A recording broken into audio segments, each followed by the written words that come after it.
masih bersama kami dalam Belajar Islam dengan Eva Muchtar. Nyaman ya. Dan orang mencari itu, kemapanan, kenyamanan gitu ya. Bekerja di perusahaan yang cukup bonafit dengan bos-bos yang sangat baik dan mendukung karir, gaji cukup. Kok merasa ada yang salah?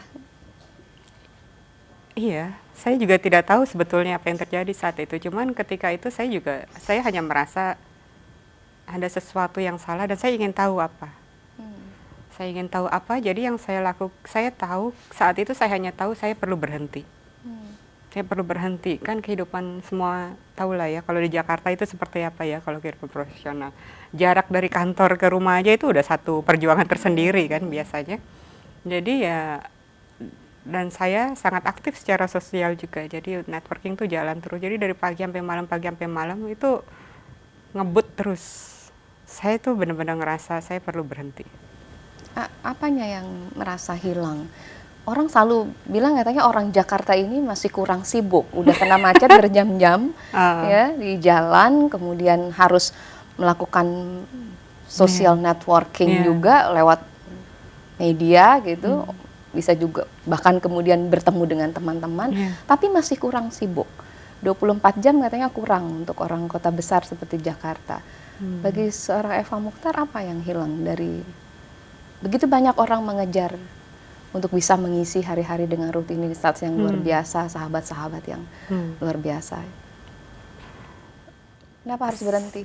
Saya belum pernah berpikir seperti ini ya, tapi mungkin yang kepikir pertama sama saya, jawabannya adalah napas. Saya butuh napas. Saya butuh untuk napas. Karena kayaknya itu ketika kita udah terlalu sibuk, itu kalau ini pusat tubuh kita tuh udah di luar terus gitu ya. Keseimbangannya nggak ada rasanya. Kayak hampir, ya di situ kita emang nggak tahu apa yang sedang terjadi, dan saya pengen tahu apa yang terjadi, dan saya hanya bisa tahu itu apabila saya berhenti dulu. Dan memutuskan untuk berhenti bekerja. Dan kemudian saya memutuskan untuk mengasihi diri saya 1 tahun untuk tidak bekerja. 1 tahun untuk tidak bekerja. 1 tahun untuk tidak bekerja. Keputusan itu cepat, tidak punya rasa takut untuk nanti kalau nggak bekerja nggak ada. Dalam arti kayak saya nggak punya pilihan lagi. Pilihan saya apa? Pilihan saya adalah tetap ada di kondisi yang seperti ini.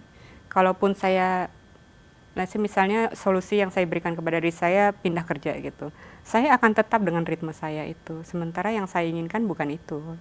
Saya ingin berhenti itu tadi ya, berhenti sejenak aja. Gitu. Jadi saya kasih waktu diri saya 1 tahun untuk berhenti sejenak. Apakah waktu itu berpikir bahwa dengan berhenti hening tanpa rutinitas, Mbak Eva merasa bahwa itu akan membuat Anda lebih bahagia gitu? Nggak ada pikiran sejauh itu. Jadi saya sendiri juga kalau ditanya sekarang ya, saya ditanya kenapa saya masuk ke komunikasi, saya nggak tahu. Saya ditanya kenapa saya waktu itu kepikirannya berhenti sejenak, saya nggak tahu. Cuman saya tahu, saya perlu berhenti. Dan berhenti kan? Dan berhenti. Sudah itu apa yang dilakukan? Setelah itu, ketika berhenti itu saya taunya hanya 2 hal. Saya diajak sama teman saya ke Nepal dan Tibet untuk jalan-jalan karena kebetulan tantenya ada di sana. Kemudian yang kedua, saya ingin tinggal di Eropa sebentar. Saya hanya tahu 2 itu aja saya pegang. Untuk traveling atau untuk pindah? Kalau yang di Eropa itu saya inginnya tinggal di satu tempat. Waktu Nepal kalau Nepal traveling jalan terus ya. Perjalanan pertama ke Nepal, melihat suasana yang baru, orang-orang yang wajahnya agak sedikit berbeda dengan itu, kebiasaan-kebiasaan yang baru. Sesuatu yang fascinating atau masih dalam yang menarik masa adalah bulan madu liburan sudah. Ada masa bulan madu terhadap sesuatu yang baru secara umum kan ya. Dan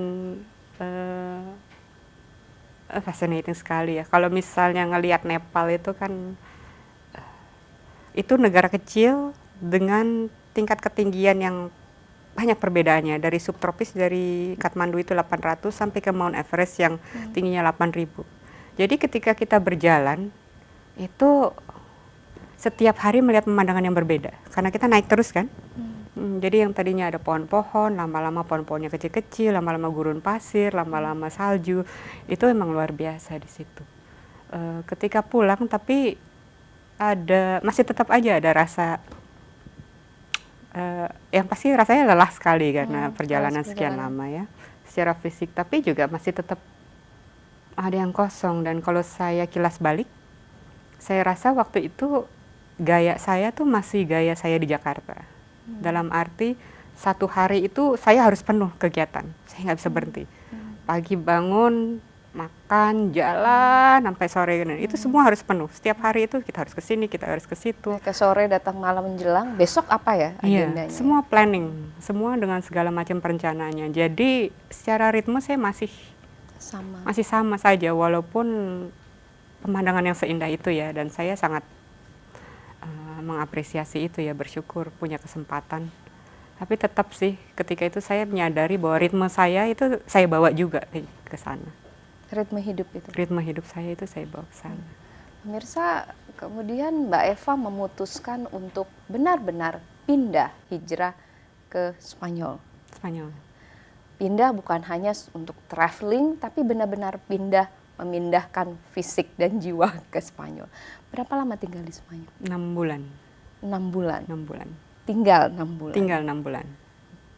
Apa yang kemudian terjadi di Spanyol? Di sana itu jangan dijawab dulu. Oh, boleh. Dan apa yang ditemukan oleh Eva Muchtar di Spanyol?